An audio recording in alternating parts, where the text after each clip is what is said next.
So hopefully my voice holds up. It's been threatening to give out these past couple of days. Or you guys may be praying that it goes ahead and gives out the rest of the way. But 1 Kings, where we're at.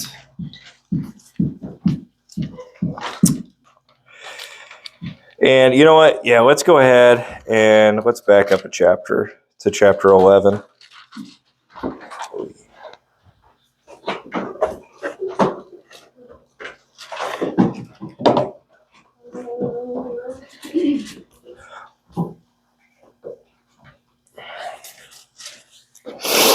All right, so we are now going to look at the time of the divided kingdom. So we're going to try to get through 1 Kings chapter 11 all the way through 2 Kings chapter 2. So what that'll do is that'll get us through the first section of the divided kingdom. It'll get us through most all the time of Elijah, and then we will pass the torch off to Elisha. Did you catch the difference there? Elijah and Elisha. So, but before we get into the actual splitting of the kingdom, I want to look at the very tail end of Solomon's reign. And you know what? We're not gonna read through all of it, but we're just going to look at starting in verse 26, where it says, Jeroboam the son of Nebat, an Ephraimite of Zeradah, a servant of Solomon. So Jeroboam's going to be one of the main characters moving forward into the divided kingdom. So we can see that Jeroboam was not a son of Solomon. He was the son of Nebat. Nebat was just a servant of King Solomon. A very important servant of Solomon, which is why Jeroboam was in a position to take over after Solomon's death.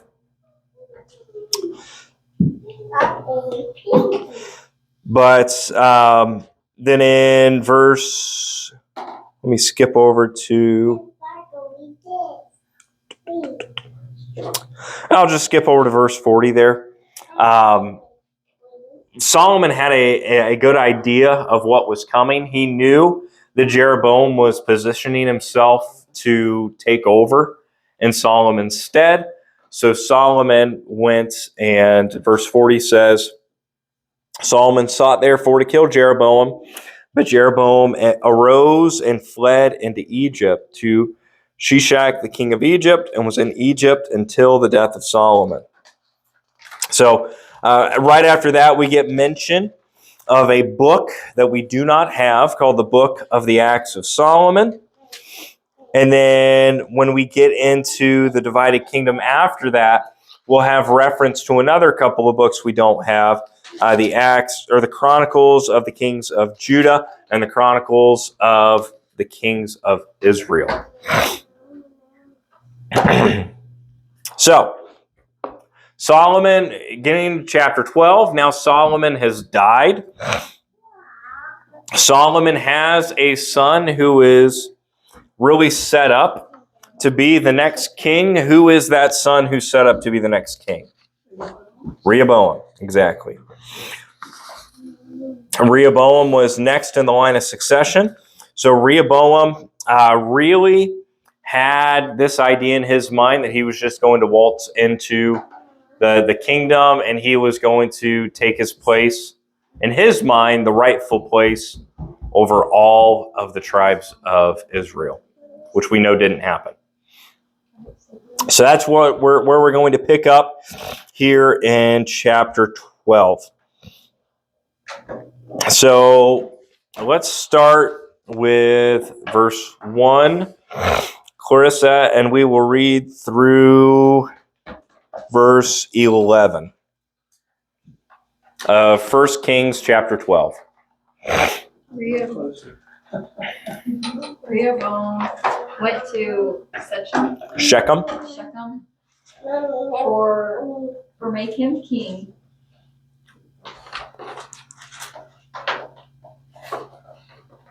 Chapter 11. One more page. Verse 2.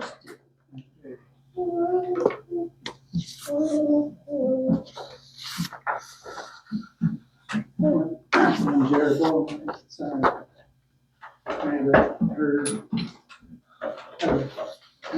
he returned from Egypt, where he had fled to Egypt to escape from King Solomon. All right, so pause right there. So you guys got your maps. You can see in the northern kingdom and the southern kingdom, where is Shechem on that map? It's in the north. So you go just north of the Mason-Dixon there. You see Ai, Bethel, and then Shechem's the next town north. There may be a couple of other towns there that are showing up on your map. Or does it even list those towns on your map there? Mm-hmm. Nope. Oh yeah, it's got Shechem. Yeah. But it doesn't have Ai. So Rehoboam he has left Judah and he is going up into what will be the northern kingdom, and that's where he's going to try and solidify his rule over the whole country. So just to give us the setting there. Okay, and Mary, you got verse 3 for us? That they sent and called him. Then Jeroboam and the whole assembly of Israel came and spoke to Rehoboam, saying, Your father made our yoke heavy. Now therefore lighten the burdensome service of your father and his heavy yoke which he put on us, and we will serve you. And we'll pause there again for a minute. So do you guys remember what Solomon was known for? We talked about it a little bit last week. He was known for these great building projects, wasn't he? So he built the temple, he built his palace, he built that pretty house for his Egyptian queen, and he expanded the kingdom. All of that took money. So Solomon was always asking for more and more and more taxes. So this is when the people are speaking out against Solomon, where they say that your father made our yoke heavy. They're specifically talking about the tax burden that he placed on the people. All right, Jim, verse 5. Rehoboam answered, "Go away for 3 days and then come back to me." So the people went away. Then King Rehoboam consulted the elders who had served his father Solomon during his lifetime. How would you advise me to answer these people, he asked. And they said to him, if you'll be a servant to this people today and serve them and speak good words to them when you answer them, then they will be your servants forever. 7? 8. But Rehoboam rejected the advice of the elders, gave him and consulted the young men who had grown up with him and were serving him.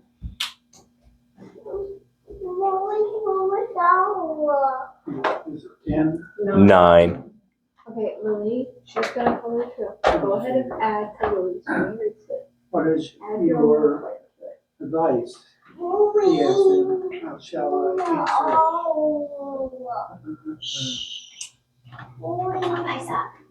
Help answer? her. Burdensome. She's gonna color in over Burdens here. by my You're gonna father. go over here, Pastor. Then the young men who had grown up with him spoke to him, saying, thus you should speak to this people who have spoken to you, saying, your father made our yoke heavy, but you make it lighter on us. Thus you shall say to them, my little finger shall be thicker than my father's waist. And now, whereas my father put a heavy yoke on you, I will add to your yoke. My father chastised you with whips, but I will chastise you with scourges. That's where we'll stop for now. So Rehoboam he's going into Shechem to try to win over the people of the north. So the people of the north, they said, hey, you want to be our king? Lower our taxes. He was doing some politicking and some campaigning up there. So he goes to the older generation who had served his father, and the older generation tells him, look, if you lower the taxes, they'll be your people forever. It's amazing how some things never change. That politicians who are gunning to win over popular opinion, put more money in the people's pockets, they'll be sure to make sure you're the guy. So that's what the elders advised him. But then Rehoboam, who was a prince, had a group of friends his own age that he went to get the advice from them. And the friends his own age were wanting to stroke his ego, probably trying to protect his pride a little bit. And they were yes men. So they told Rehoboam, instead of cutting taxes, establish your authority and raise taxes. So when he said that my little finger is thicker than my father's thighs or father's waist, depending on what your translation you've got, they're saying that Rehoboam's going to be even more burdensome than Solomon was.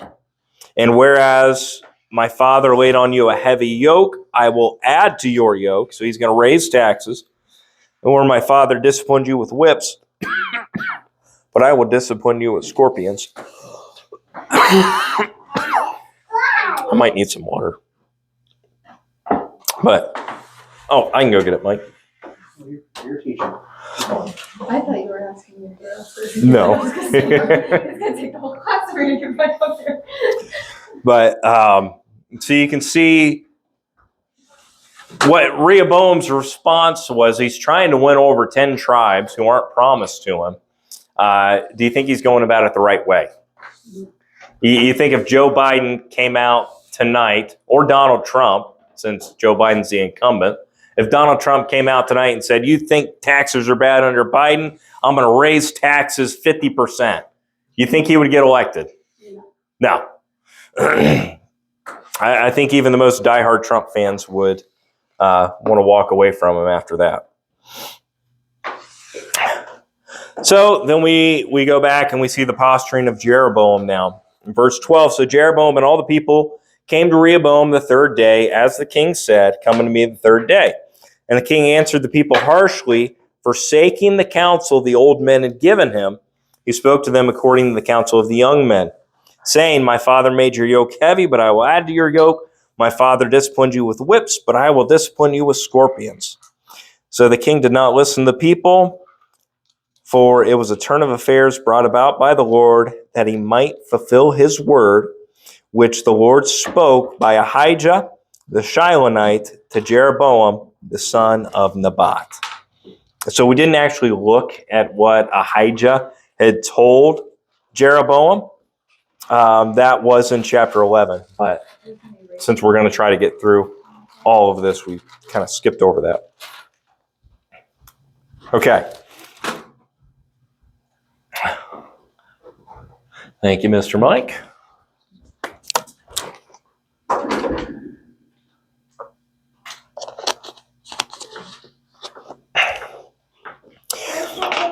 That does bring up some questions there. That it was God's will that Rehoboam would fumble the kingdom and give it up. I think that Rehoboam made his choices of his own accord, but it's interesting to see how the Lord used Rehoboam's failures to fulfill his own word. So then we get the actual dividing up of the kingdom. And we'll jump to verse 21. When Rehoboam came to Jerusalem, so he came back down to Jerusalem. If you can look on your map there, that's now south of the border. He assembled all the house of Judah and the tribe of Benjamin, 180,000 chosen warriors to go fight against the house of Israel, to return the kingdom to Rehoboam, the son of Solomon. But the word of God came to Shemaiah, the man of God, say to Rehoboam, the son of Solomon, king of Judah, and to all the house of Judah and Benjamin, and to the rest of the people, thus says the Lord, ye shall not go up to fight against your relatives, the people of Israel. Every man return to his home, for this thing is from me. So they listened to the word of the Lord and went home again according to the word of the Lord. And this is a great story. So Rehoboam is going to, if he can't take the northern kingdom, the northern 10 tribes through persuasion, he's going to take them by force. So he gathers up 180,000 men to go take the northern kingdom. But then God sends a prophet, and the prophet says, everybody drop your arms and go home. We're not fighting this battle. So Rehoboam's entire army just fizzles out into nothing. So he has no choice but to let the northern kingdom go.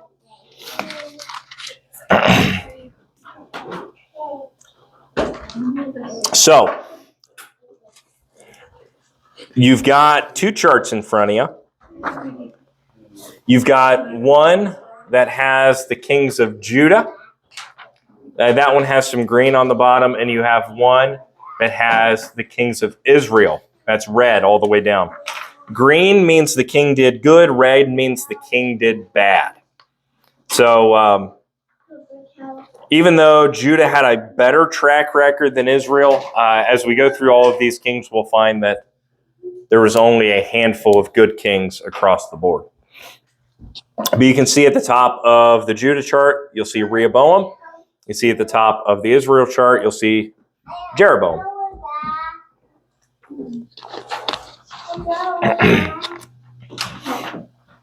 So we're going to look at where Jeroboam started going wrong. And he went wrong in a big way. And to save my voice, I'm going to have you guys read some. So chapter 12, starting in verse 25, we're going to go from verse 25 to the end of the chapter there. You're next? All right. So Mike, you read 25 and we'll go from there. Then Jeroboam fortified Shechem in the hill country of Ephraim and lived there. From there he went out and built up Peniel. Jeroboam thought to himself, the kingdom will now likely revert to the house of David. When people go to Jerusalem to offer sacrifices at the temple of the Lord, they will again give their allegiance to King Rehoboam of Judah. They will kill me and make him their king instead. Therefore the king asked advice, made 2 calves of gold, and said to the people, it is too much for you to go up to Jerusalem. Here are your gods, O Israel, which brought you up from the land of Egypt. And he set up one in Bethel and the other he put in Dan. And this king became a sin. We would want to leave this far as Dan to worship the one there. Verse 30 or 31. Jeroboam built shrines on high places and appointed priests for all sorts of people, even though they were not Levites. 32. Yes. He instituted a festival on the 14th day of the 8th month, like the festival held in Judah, and offered sacrifices to the altar. This he did in Bethel, sacrificing to the calves he had made. And at Bethel he also installed priests at the high places he had made. And 33 to finish this out. She got a little tree. But even after this, Jeroboam did not turn from evil ways. He continued to choose priests from the common people. He appointed anyone who wanted to become a priest. for the pagan shrine. Okay. We can go ahead and stop there. So, do you guys understand what Jeroboam is doing now? So he's won the kingdom, he's the king over the northern tribes, but he's got a problem. Where's Jerusalem where's Jerusalem at on your maps? Look for the true power and then you can add some picture. Jerusalem is south of the border there, isn't it? So if the people who are following God keep having to go south of the border to make their sacrifices, they're going to start catching on to say, maybe these Judahites are onto something. Maybe we should be a united people again. So Jeroboam's going to resolve that problem in his mind. It's not actually a problem. But he's going to resolve that by building new altars. And he builds those new altars in Bethel.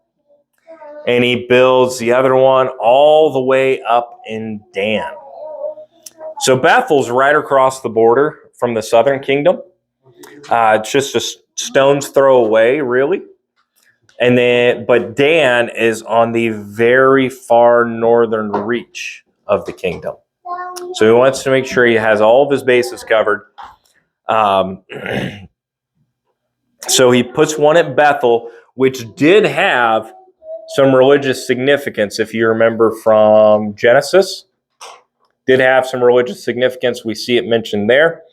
Dan was not so much significant as it was geographically expedient. So because there was one in Bethel and one in Dan, people didn't have an excuse. The entire kingdom was covered. There was going to be an altar close enough by for them to go and worship. Now, what did they worship at these false altars?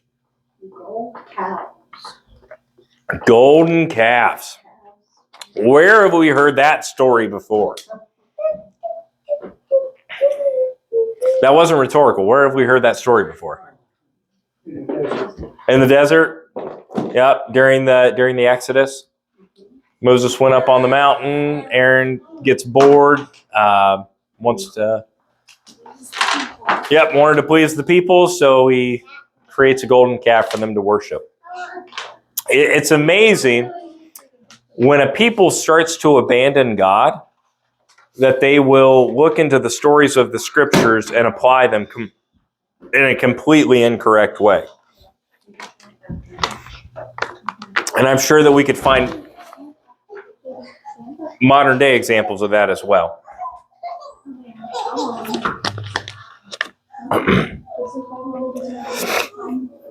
So this is where Jeroboam really went wrong, and he made temples in all the high places. And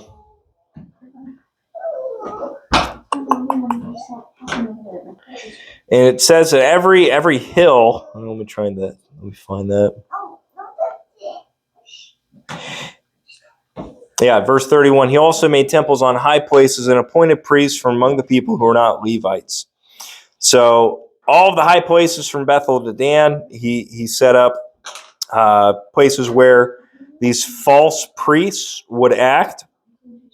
He was really getting himself away from God. And that's why every king that comes after Jeroboam for the king of Israel is going to be compared to this guy, Jeroboam. The Bible's going to keep saying, and that guy was even worse than Jeroboam. And that guy was even worse than Jeroboam. And worse than Jeroboam, and worse than Jeroboam. And finally, we get to the worst of them all, which is Ahab.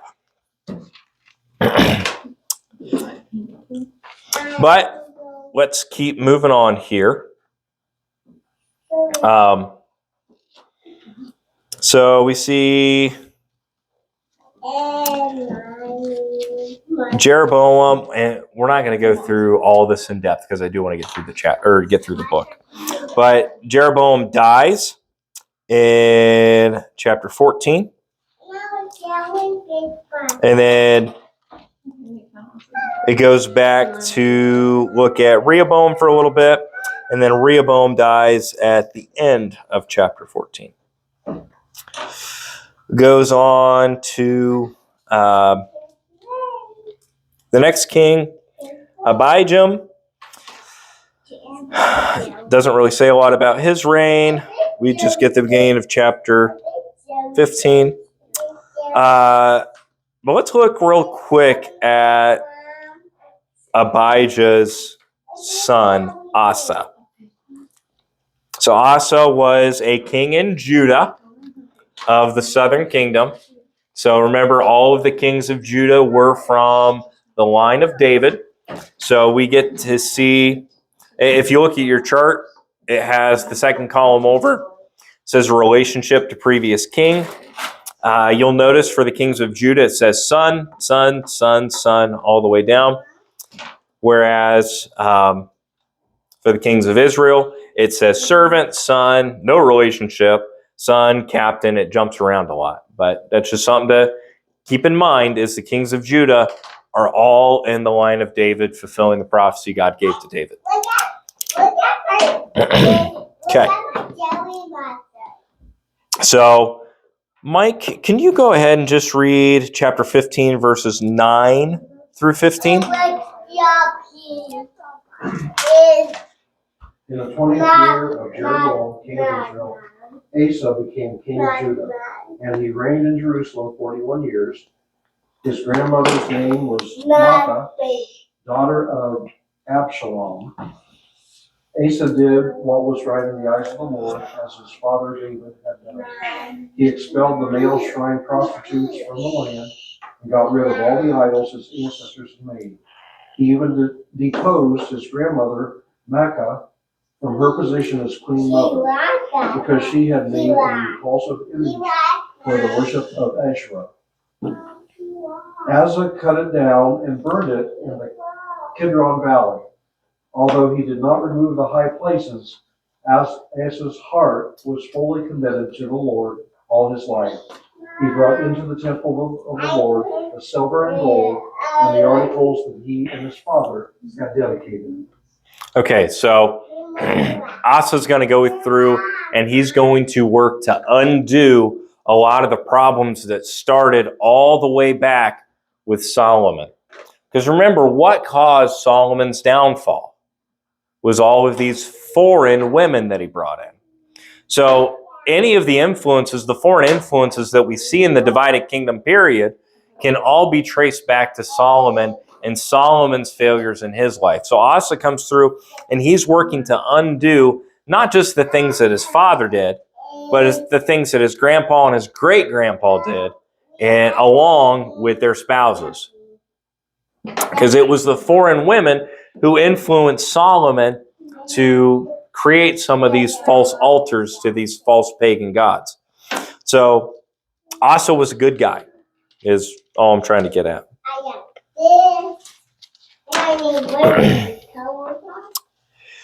So chapters 15 and 16 they really, if you follow through, you could just, it bounces back and forth between our two charts here. And it just gives a little bit of a blurb about each of the kings who reigns. So I will read the last two verses of chapter 15 to give us a point of reference here. In the 3rd year of Asa, king of Judah, Baasha, the son of Ahijah, began to reign over Israel in Tirzah. So we should be able to anchor ourselves on our charts here. We see Asa over here. So in the 3rd year of Asa, king of Judah, that's when Baasha started to reign in Israel. And he reigned 24 years. He did what was evil in the sight of the Lord and walked in the way of Jeroboam and his sin, which he made Israel to sin. Okay. So we're not going to go through king by king to read about all of them and what they did, because I want to get to Elijah. But there's one more stop that I want to make in chapter 16. I want to look at the reign of Omri.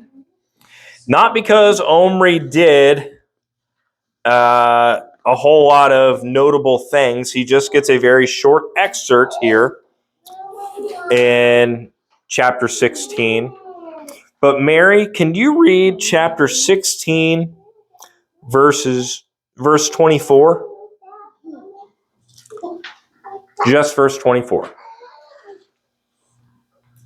Can I do something? And he bought the hill of Samaria from Shemer for 2 talents of silver. Then he built on the hill and called the name of the city which he built Samaria, after the name of Shemer, the owner of the hill. Okay, Let's just find Samaria. What do we know about Samaria, or what comes to mind when you think about Samaria or people from Samaria, Samaritans? What comes to mind when we talk about Samaritans? The Good Samaritan. And there's another one that comes to mind also from the Gospels. They were hated. They were a hated people. They were a hated people. The Samaritan woman at the well. So you remember when Jesus was meeting with the woman at the well, how he was talking about our forefathers dug this well? It's because these people were Israelites. The Samaritans were Israelites at some point in time, but we see through the wickedness of the northern kingdom, where they allowed foreign influences to come in, by the time, see, this is happening hundreds of years before Jesus, some 750 years before Christ, where Samaria is established during the divided kingdom years. So over the next 750 years, all of these foreign influences are going to come in, and the pure line of Israelites is going to get diluted with Gentile lines, with pagan Canaanite lines, with Assyrian lines. So when we get to the time of Christ, that is why these people were looked down upon so much. And that all starts with Omri here establishing Samaria as his capital. So it's not really that relevant to what we're studying today, but it's nuggets like that that I really appreciate this Bible study for. Because we start to pour the foundation to understand the New Testament and to understand a part of the Gospels better. What we read here in 1 Kings chapter 16 about a man named Omri who gets just 5 verses of mention lays the foundation to help us understand the Good Samaritan that Jesus talked about and the Samaritan woman who Jesus witnessed to. Isn't that cool? I feel like I'm the only one getting excited about that. But that's all I have to say about Omri. The only other notable thing that Omri did was he had a son. And who was that son? What was that son's name? Ahab. And interesting wife, too. Yes. Now, anybody other than Ed, without looking, Mary, what was Ahab's wife? Or who was Ahab's wife? As soon as we say the name, you're going to say, of course. Think of a wicked woman. You already looked, don't say it. Just think of a wicked woman. What would a wicked woman's name be? Jezebel. So his wife was so notorious that if you want to call a woman an evil woman, even today, you would call her a Jezebel. I heard a Catholic priest refer to Hillary Clinton as a Jezebel. I'm not saying you're wrong, but let's not open that can of worms.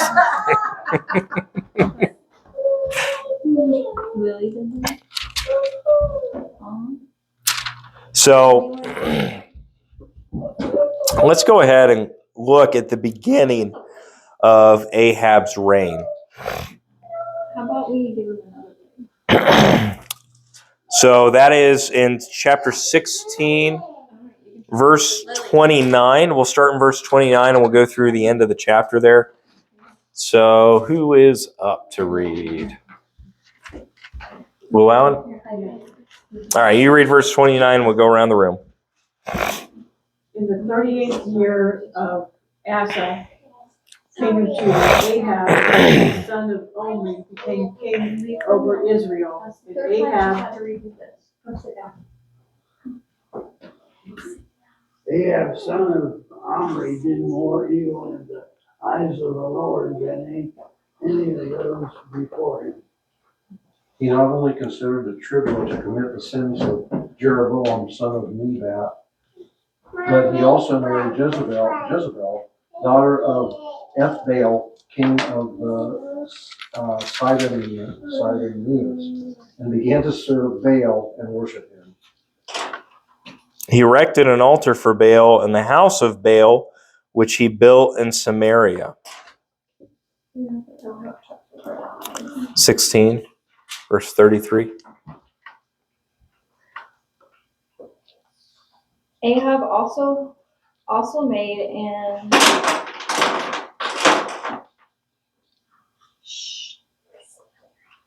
Am I reading the right one? Yep. Okay. Azra pole and did more to provoke the Lord, the God of Israel, to anger than did all the kings of Israel before him. It was during his reign that Hiel, a man from Bethel, rebuilt Jericho.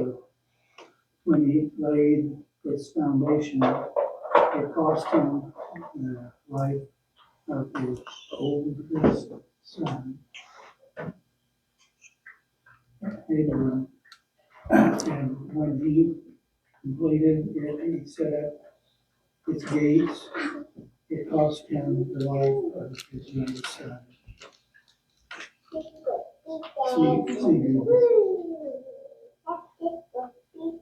This all happened according to the message from the Lord concerning Jericho spoken by Joshua the king. Okay, so is Ahab a good guy or a bad guy? Bad guy. So he goes and he marries Jezebel and starts to worship Baal. Baal was a very wicked false god. But there is something, you girls are just being clumsy tonight. But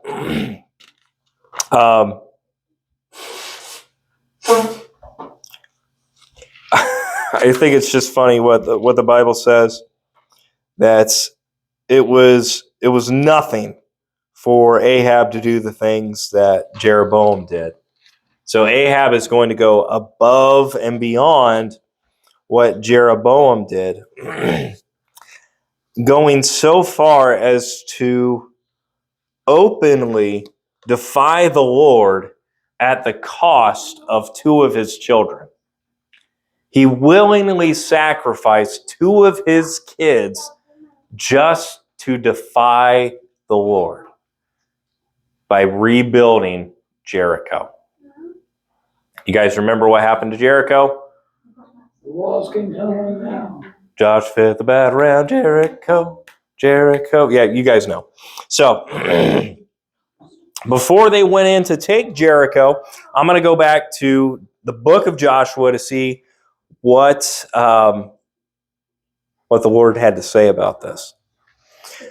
So, Joshua chapter 6, verse 26 says, Joshua laid an oath on them at the time, saying, Cursed before the Lord be the man who raises up and rebuilds this city Jericho. At the cost of his firstborn shall he lay its foundation. At the cost of his youngest son shall he set up its gates. So the Lord was with Joshua, and his fame was in all the land. Does God keep good on his promises? Absolutely. So God told them that if you go and you try to rebuild Jericho, if you go to lay its foundation, I'm going to take your firstborn. You go and you set up gates in the city, I'm going to take your lastborn. Ahab didn't care. Ahab pushed forward anyways. Why? Just so he could defy the Lord. So that's how bad of a man that Ahab was. So God is going to raise up a prophet to stand against Ahab. Does anybody know who that prophet is? Elijah, yeah. And we're now setting ourselves up for what for most of my life has been my favorite story in the whole Bible. That's Elijah and the prophets of Baal. But the Lord raises up Elijah to really stand against Ahab and Ahab's wickedness. And I know that we've probably heard a lot of the stories of Elijah and his ministry. Elijah, in his training, the Lord sent him to go be with a widow who was broke and penniless. But that's where God wanted to send Elijah to have him get prepared. It's amazing, and when we look at the preparation of Elijah, how God shows his provision to Elijah time and time again, how God shows Elijah time and time again, I will take care of you. I will take care of you. And finally, we get to this story of Elijah challenging the prophets of Baal by saying, hey, we're going to build 2 altars. You can stick a sacrifice on yours. I'll stick a sacrifice on mine. We'll each call out to our gods, and whoever answers, my voice is getting squeaky, whoever answers will know that that is the one and true God. So the prophets of Baal, they set up their altar, they throw their bullock on it, they cry out to the Lord. It says they cry out all day. They start whipping themselves, beating themselves up, trying to get Baal's attention. And Elijah starts mocking them. Says, oh, maybe Baal's on the toilet. Maybe he's going and traveling. Maybe there's got to be a reason Baal's not listening to you. And finally, they give up, and it's Elijah's turn. And Elijah calls on the Lord. Oh, before he calls on the Lord, he says, go ahead and pour some water on the altar. Pour some more water. Dig a trench. Pour some water in the trench too. Pour some more water on it. He has this absolutely soaked, and then he calls on God. God appears in a mighty way, consumes the sacrifice, consumes the altar, consumes the dust. The folks didn't even need to wait for the dust to settle to know who the one true living God was.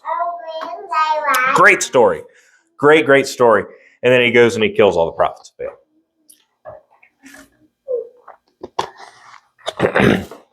You would think that after that great story that Elijah would be feeling pretty confident in the Lord, would you not? But then Jezebel gets word of what happened. And again, this is my very brief summary. Jezebel gets word of what happens, and she's going to come and take Elijah's head. So Elijah runs and he hides. So I want to pick up again. And again, that's just skipping over several chapters worth of scripture that you can go back and read for yourselves. But I want to pick up again in chapter 19. Elijah hid in a cave, didn't he? Yes. In the cave. I got to visit that cave. Did you? That's awesome. One of these days, I want to make it to Israel and see where a lot of these stories have happened.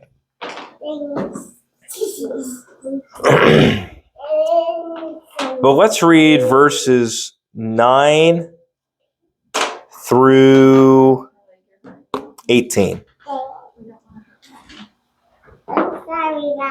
So, did we stop with Ed? Yeah, so Mary, can you read chapter 19, verse 9, and we'll stop when we get to verse 18.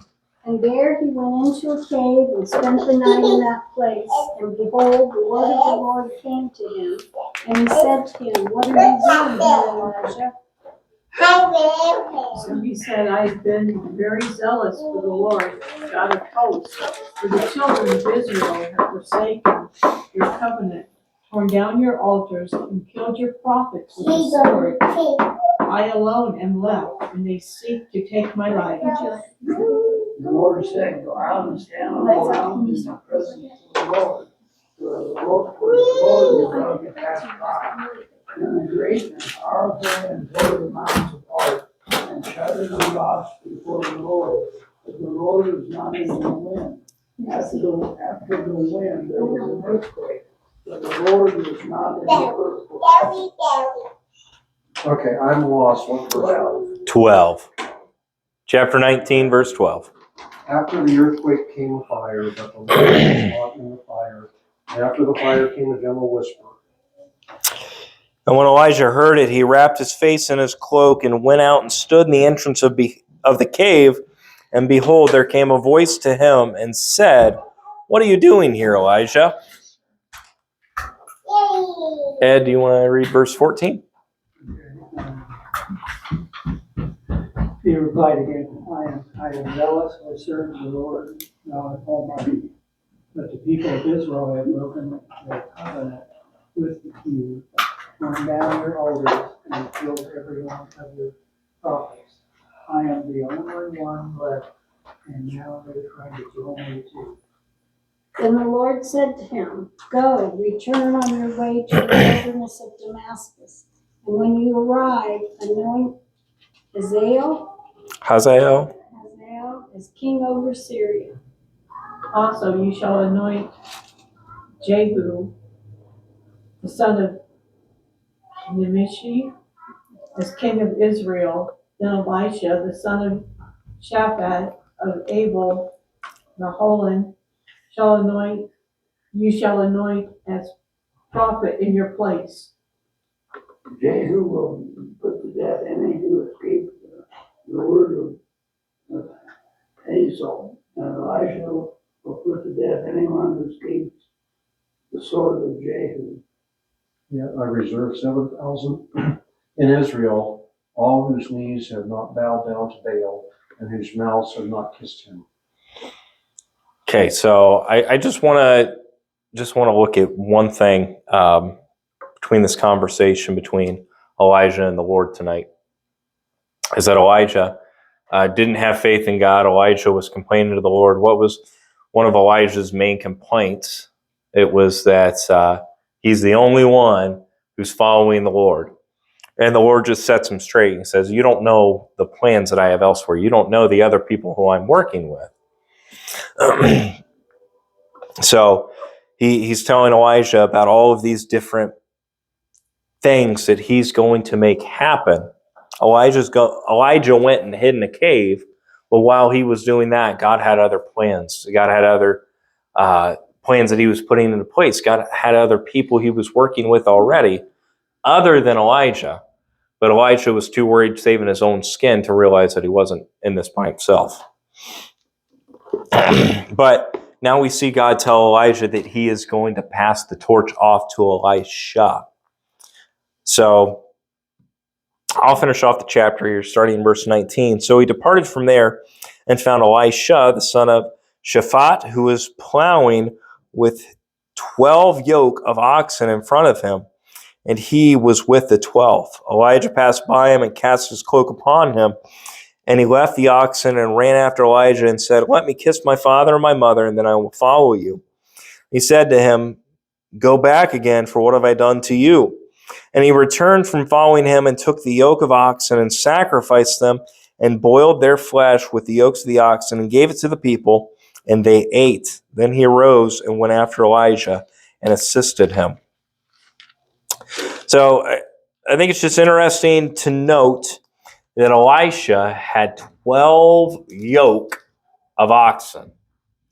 You know what that tells me? Is that Elisha came from money, but the Lord was still going to use him.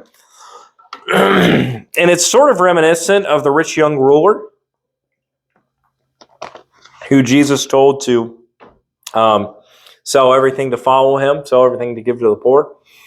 It's sort of that same train of thought coming out here, where Elijah went and he sacrificed a couple of the oxen, gave it to the people, and then he went on to serve and work with Elijah. So, yeah, we'll just summarize these last couple of chapters here. So the rest of the book just looks at the rest of Ahab's reign, and also looks at the fourth person on the chart for the kings of Judah. So it's going to follow Ahab, and it's going to follow Jumpin' Jehoshaphat for the rest of the book. And there's an interesting story that happens at the end of the book where Ahab is wanting to form an alliance with Jehoshaphat to take over a specific city that they believe should belong to the sons of Abraham. So Ahab comes up with this great plan with Jehoshaphat that they're going to go into battle. And Ahab says, I'll just be dressed like a commoner so I can sneak in. You dress up like a king. But if you go into battle, if you're going onto the front lines, would you want the enemy to know if you were the leader of the army? No, you would not. So Ahab was really trying to get Jehoshaphat killed. But what happens is the enemy sees Jehoshaphat. They capture Jehoshaphat. They see this guy in these kingly robes, and they realize, oh, wait, this isn't Ahab. We were after Ahab. So he said, we're not going to kill you, Jehoshaphat. Don't kill anybody but the king. And some random soldier randomly shoots a bow and just so happens to hit Ahab, who was dressed like some random guy, perfectly between his armor and kills him. So Ahab was trying to escape the Lord's judgment through deception, but God had the final say. There's no escaping the judgment from the Lord. And the only other thing I want to say about Ahab that we skipped over is that Ahab did have a moment of repentance a couple of chapters before this. He had a moment of clarity, but he jumped right back into his sinful ways. So Ahab does get a lot of screen time here in 1 Kings. But I want to jump into 2 Kings now.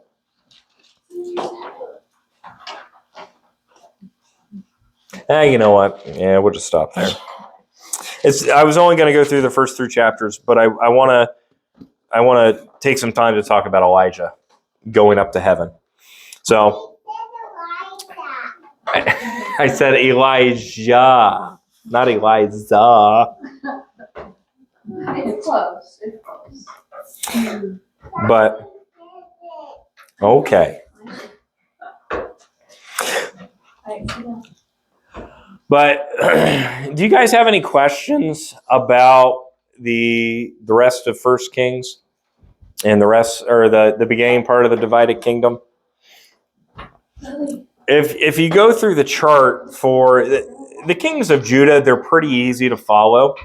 It's just one guy's son, he dies, next guy's son, next guy dies, his son takes over.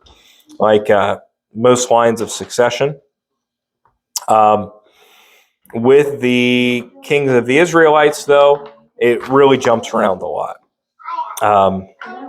What was the number?